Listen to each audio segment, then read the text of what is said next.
Hello students, today topic is variation of ionization enthalpy across period and down the group।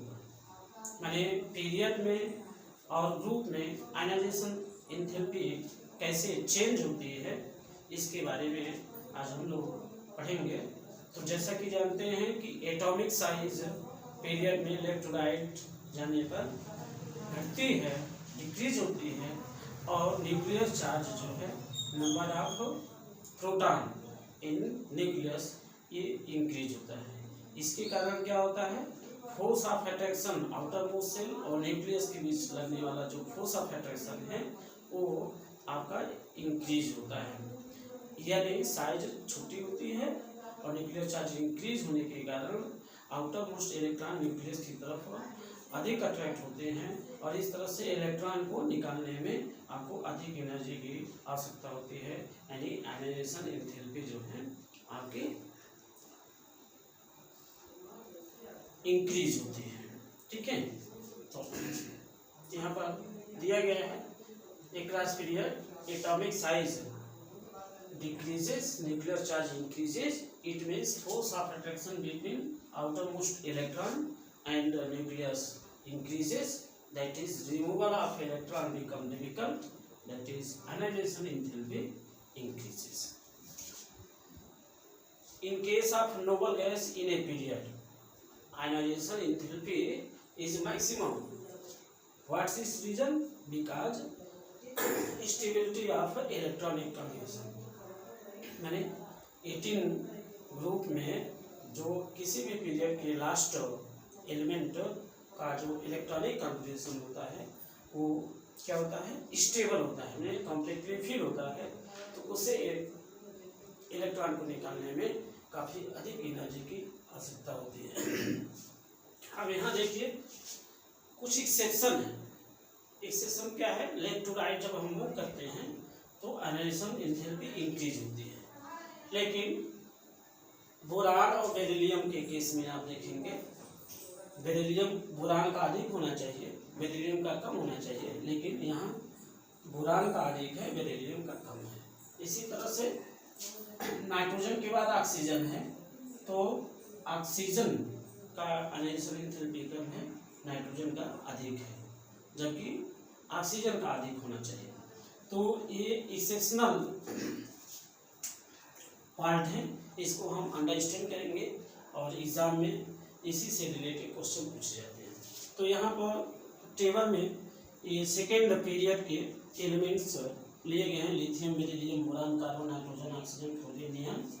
तो इनके ionization enthalpy, first ionization enthalpy given है 520, 899, 801, 1086 and so on. इसमें आप देखेंगे कि beryllium का ionization enthalpy 899 है, जबकि बोरान का 801 है, यानी ये कम है। तो ऐसा क्यों है, तो इसके दो रीजन हैं, स्टेबिलिटी ऑफ इलेक्ट्रॉनिक कॉन्फिगरेशन और पेनिट्रेशन इफेक्ट। तो अब यहाँ क्वेश्चन राइज होता है कि why ionisation enthalpy, first ionization enthalpy of boron is less than beryllium, या why first ionization enthalpy of beryllium is greater than boron. क्या है, first ionization enthalpy of beryllium boron is greater than beryllium. ठीक है, first and similarly first ionization enthalpy of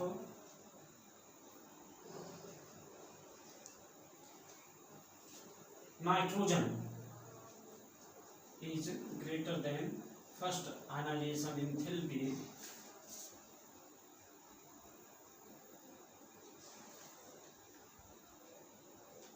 first ionization enthalpy of beryllium. and first ionization enthalpy of nitrogen is greater than first ionization enthalpy of oxygen. ठीक है, here will be beryllium and here will be boron. तो first ionization enthalpy of beryllium is greater than first ionization enthalpy of boron, and first ionization enthalpy of nitrogen is greater than first ionization enthalpy of oxygen. तो इसको जो है हमें explain करना है कि ऐसा क्यों होता है. तो इट हैज टू रीजन. क्या है? फर्स्ट है stability of electronic configuration, and second है पेनिट्रेशन इफेक्ट. अब बेरिलियम, इसका एटॉमिक नंबर क्या है? 4, और बोरान का एटॉमिक नंबर क्या है? 5. इलेक्ट्रॉनिक कॉन्फिगरेशन 1s2 2s2, और इस केस में 1s2 2s2 2p1. अब यहाँ पर देखेंगे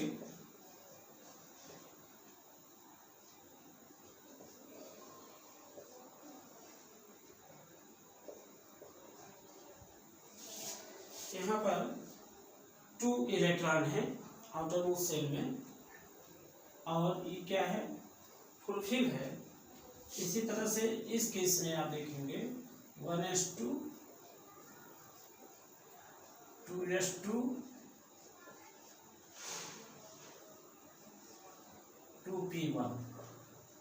ठीक है, 1s2 2s2 2p1. अब इसमें 2 इलेक्ट्रॉन फुलफिल है, यानी यहाँ से इलेक्ट्रॉन निकालने के लिए आपको अधिक एनर्जी की रिक्वायरमेंट होगी.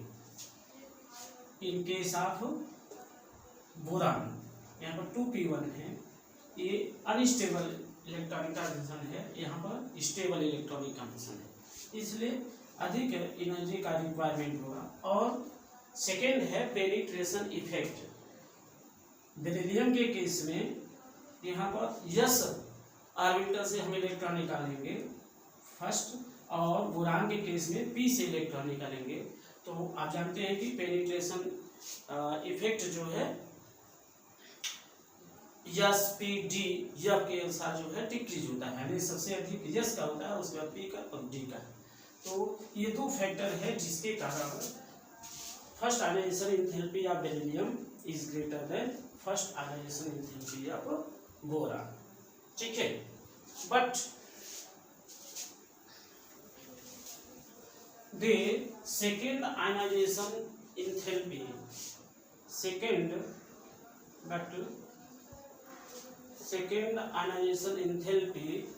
of boron is greater than second ionization enthalpy of beryllium.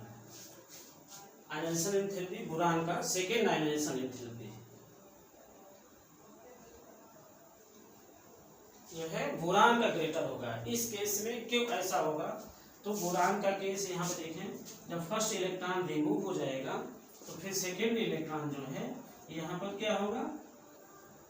Yes orbital है, इसमें जो कि क्या है? ये पेयर्ड है, इसका इलेक्ट्रॉनिक कॉन्फिगरेशन जो है स्टेबल है, और यहाँ से फर्स्ट इलेक्ट्रॉन निकालने पर आउटर मोस्ट सेल में 1 इलेक्ट्रॉन होंगे.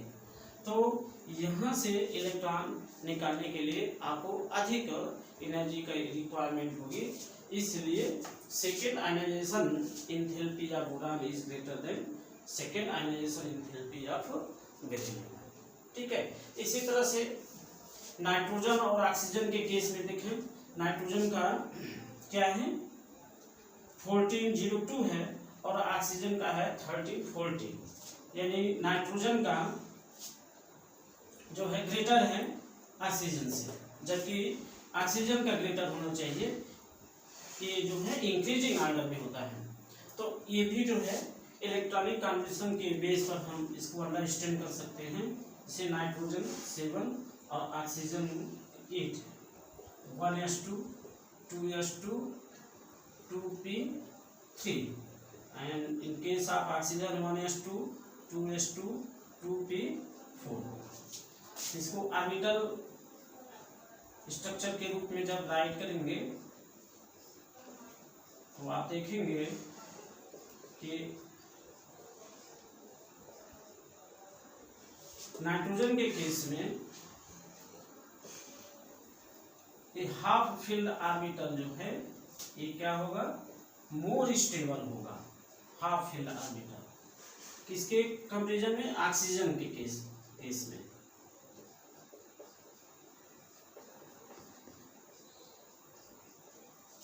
यहाँ पर हाफ फील्ड ऑर्बिटल है, तो this element will be more stable than oxygen. It means to remove electron from nitrogen required more energy in comparison to oxygen. Therefore, the first annihilation enthalpy of nitrogen is greater than oxygen. यहीं पर जब second annihilation enthalpy को आप जब देखेंगे तो second annihilation enthalpy of oxygen will be greater than nitrogen. तो इस केस में क्या होगा, जब 1 इलेक्ट्रॉन रिमूव हो जाएगा ऑक्सीजन से तो फिर जो है नाइट्रोजन का स्टेबल इलेक्ट्रॉनिक कॉन्बिनेशन प्राप्त कर लेगा और इसके कारण यहाँ से इलेक्ट्रॉन रिमूव करने में आपको अधिक एनर्जी की रिक्वायरमेंट होगी, यानी second ionization enthalpy of oxygen will be greater than second ionization enthalpy of nitrogen. तो इस तरह से ये सेकेंड पीरियड में है। थर्ड पीरियड में भी जो है आपका एक्सेप्शन है। तो थर्ड पीरियड में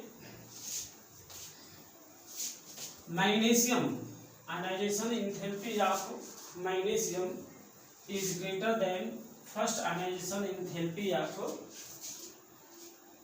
aluminium. First ionization enthalpy of magnesium is greater than first ionization enthalpy of aluminium. ठीक है, इसी तो अब यहाँ पर क्या रीजन है, तो इसका भी इलेक्ट्रॉनिक स्टेबल इलेक्ट्रॉनिक कॉम्बिनेशन के बेस पर हम इसको अंडरस्टैंड कर सकते हैं। Mg12 एल्युमिनियम क्या होगा 30, 1s2 2s2 2p6 3s2 1s2 2s2 2p6 3s2 3p1। तो यहाँ पर देखेंगे जो ये बैलेंस सेल है, यहाँ पर 2 इलेक्ट्रॉन है। तो बैलेंस सेल में 2 इलेक्ट्रॉन है, केवल बैलेंस सेल को हम दिखा रहे हैं। और यहाँ पर कितने इलेक्ट्रॉन हैं, 2 electron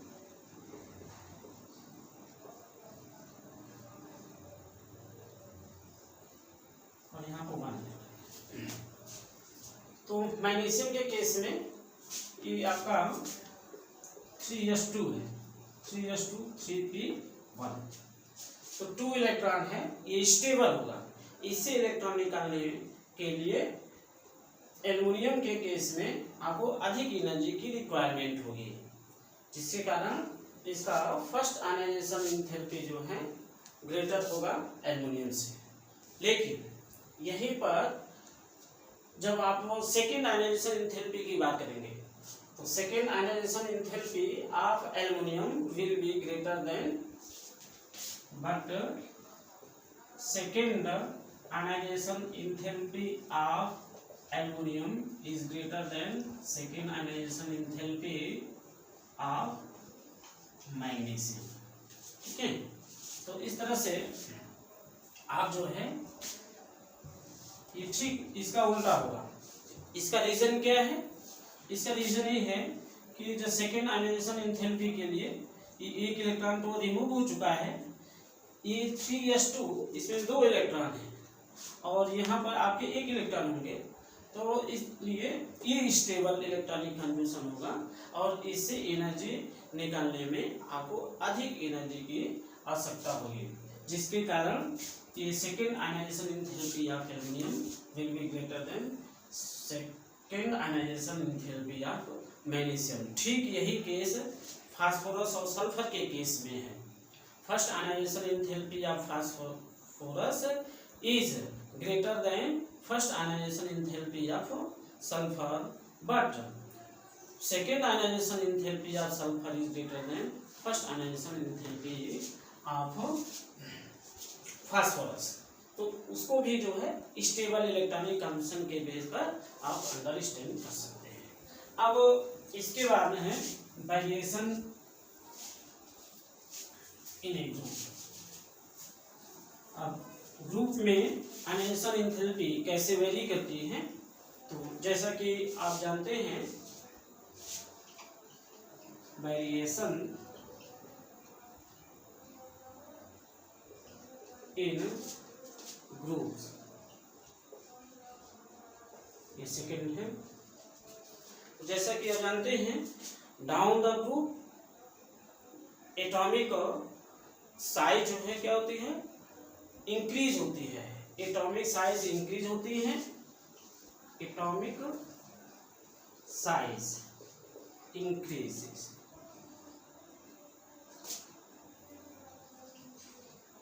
Atomic size increases and nuclear charge increases, but effective nuclear charge decreases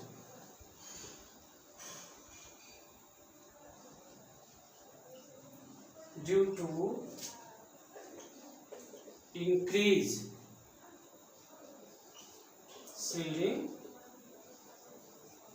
shielding effect। ठीक है, यानी ग्रुप में जैसे आप मूव करेंगे तो एटॉमिक साइज इंक्रीज होगी। क्यों? क्योंकि नंबर ऑफ सेल इंक्रीज होंगे, तो नंबर ऑफ सेल इंक्रीज होंगे तो न्यूक्लियर चार्ज भी इंक्रीज होगा, लेकिन इफेक्टिव न्यूक्लियर चार्ज जो है वो डिक्रीज होगा। क्यों? क्योंकि आपका इनर सेल इलेक्ट्रॉन बढ़ते जाएंगे तो शील्डिंग इफेक्ट आपका बढ़ता जाएगा, यानी attraction force outermost shell पर घटता जाएगा। तो इसका मतलब क्या हो गया, attraction force between outermost electron and attraction force between outermost electron and nucleus decreases। इसका मतलब क्या हो गया, removal of electron becomes easy। Removal of electrons becomes easy, it means ionization enthalpy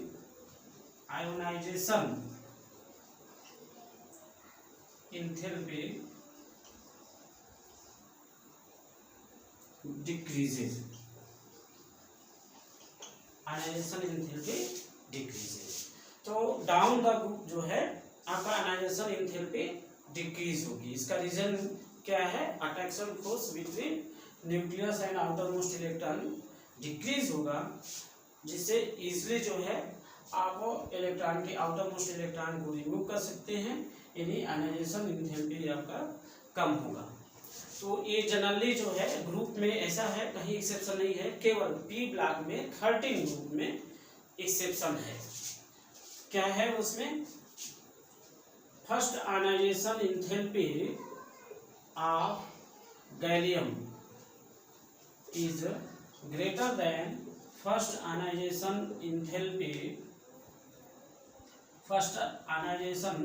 enthalpy of aluminium, यानी gallium की ionization enthalpy जो है aluminium से अधिक होती है। इसका रीजन क्या है ये हमें समझना है। तो जैसा कि आप जानते हैं गैलियम के केस में इसमें डी इलेक्ट्रॉन प्रेजेंट है, तो डी इलेक्ट्रॉन के प्रेजेंट होने के कारण ये इसका लेस शिल्डिंग इफेक्ट होगा। जब लेस शिल्डिंग इफेक्ट होगा, क्योंकि एसपीडी यस का शिल्डिंग इफेक्ट जो है एसपीडी के अकॉर्डिंग पेनिट्रेशन इफेक्ट जो है डी का बहुत कम होगा, तो डी में जो 10 इलेक्ट्रॉन है उसका शिल्डिंग इफेक्ट जो है बहुत ही लेस होगा, कम होगा। इसके कारण ग्रुप में जैसा कि आप जानते हैं जैसे नीचे आप बढ़ेंगे न्यूक्लियर चार्ज तो बढ़ता है, लेकिन लेस शिल्डिंग इफेक्ट के कारण इफेक्टिव न्यूक्लियर चार्ज बढ़ जाएगा, यानी अट्रैक्शन फोर्स जो है आपका बढ़ जाएगा, यानी साइज जो है गैलियम की छोटी हो जाएगी। और गैलियम की साइज छोटी होने के कारण आउटर मोस्ट सेल से इलेक्ट्रॉन निकालने में आपको अधिक एनर्जी की रिक्वायरमेंट होगी। इसलिए first ionization enthalpy of gallium is greater than first ionization enthalpy of aluminium. तो ये है वेरिएशन पीरियड में और ग्रुप में। तो जनरली पीरियड में आयनाइजेशन इंथैल्पी इंक्रीज होती है और ग्रुप में आयनाइजेशन इंथैल्पी जनरली डिक्रीज होती है। ये एक्सेप्शन 3-4 एक्सेप्शन है, इसको ही आप जो है माइंड करेंगे। जनरली एग्जाम में इसी से रिलेटेड क्वेश्चन पूछे जाते हैं, ठीक है। इसके बाद इलेक्ट्रॉन गेन इंथैल्पी हम लोग नेक्स्ट वीडियो में स्टार्ट करेंगे। अब आप लोग जो है इस चैनल को सब्सक्राइब करें और वैल्यूएबल कमेंट जरूर दें, जिससे जो है मनोबल बढ़े और भी जो है वर्क किया जाए अच्छी तरह से। Thank you.